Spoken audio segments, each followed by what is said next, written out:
कानपुर में दबंग शराब माफिया आशीष शुक्ला ने अपनी स्वरूप नगर स्थित शराब की दुकान पर चेकिंग करने गई आबकारी टीम और आबकारी इंस्पेक्टर के साथ अभद्रता किया। बता दें कि इस दौरान भारी मात्रा में वकील भी वहां मौजूद थे। गौरतलब तो ये है कि इस दौरान पुलिस भी वहां मुकदर्शक बनी खड़ी रही। वहीं इस मामले पर पीड़ित आबकारी इंस्पेक्टर ने बताया कि हम लोग रूटीन चेकअप के लिए स्वरूप नगर स्थित शराब की दुकान पर जब पहुँचे तो दुकान में चेक किया गया।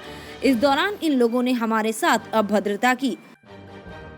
दुकान पर हम निरीक्षण करने के लिए आए, जो रूटीन निरीक्षण होता है उसके तहत निरीक्षण करने आए। निरीक्षण में स्टॉक की गिनती की जाती है। स्टॉक की गणना करने के समय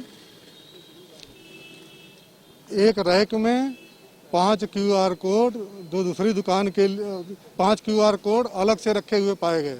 उसके बारे में जब पूछताछ की गई तो सेल्समैन द्वारा कुछ भी बताने से मना किया गया। कहा कि यह पेटियों में से निकला है।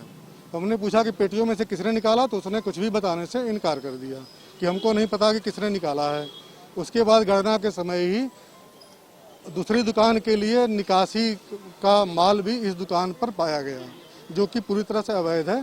जिस दुकान के लिए माल की निकासी होती है उसी दुकान पर उसकी बिक्री की जानी चाहिए, दूसरी दुकान पर बिक्री नहीं की जानी चाहिए। यह निरीक्षण करते समय ही फिर उन्होंने बताया कि यह दुकान आशु शुक्ला की है। उनसे नंबर लिया सेल्समैनों से, उनको फ़ोन किया। वो आए। आने के बाद उन्होंने उस QR कोड के बारे में कहे कि ये QR कोड मेरा नहीं है, ये आया है FL2 से, जहाँ से माल आया है। और उसके बाद मुझको गाली देने लगे, मुझको धक्का दिए। उनके बहुत सारे और दोस्त आ गए, वो लोग भी बाहर से लगातार।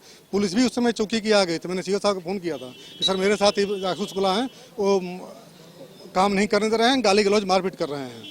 उस समय CO साहब ने चौकी इंचार्ज को और लोगों को भेज दिया था। उनके सामने कई सारे लोग आकर के और मुझे गाली दे रहे थे और लगातार मारे के धमकी दे रहे थे कि आप शहर में कहाँ रहेंगे, कहीं तो रहते होंगे, तो यहाँ से बच के नहीं जाएंगे। लगातार करे तो यहाँ से जिंदा नहीं जाएंगे।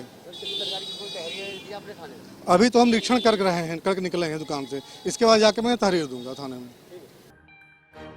इस खबर में बस इतना ही।